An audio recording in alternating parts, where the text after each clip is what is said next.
हैदराबाद के नवाही इलाके घटकेसर के पोचारम में फायरिंग के एक वाक़े में मुश्तबा गौरक्षक जख्मी हुआ है।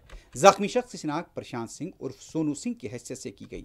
बताया जाता है कि बहस व तकरार के बाद इब्राहिम कुरैशी नामी शख्स ने प्रशांत सिंह पर मुबैना फायरिंग की।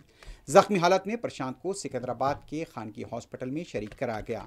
वाक़े की इत्तला मिलते ही बीजेपी के लीडर्स मरकजी वजीर किशन रेड्डी, रियासती सदर रामचंद्र राव, रुकन पार्लियामेंट ईटेला राजेंद्र और दूसरी जाफरानी तंजीमों के लीडर्स भी हॉस्पिटल पहुंच गए और जख्मी प्रशांत सिंह की आदत की।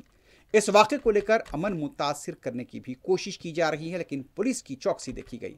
मुतल्लिका पुलिस मुख्तलिफ ज़ावियों से इस मामले की तहक़ीक़ात कर रही है और बताया जाता है कि इस फायरिंग के केस के सिलसिले में 3 मुलज़िमीन को गिरफ्तार भी कर लिया गया है।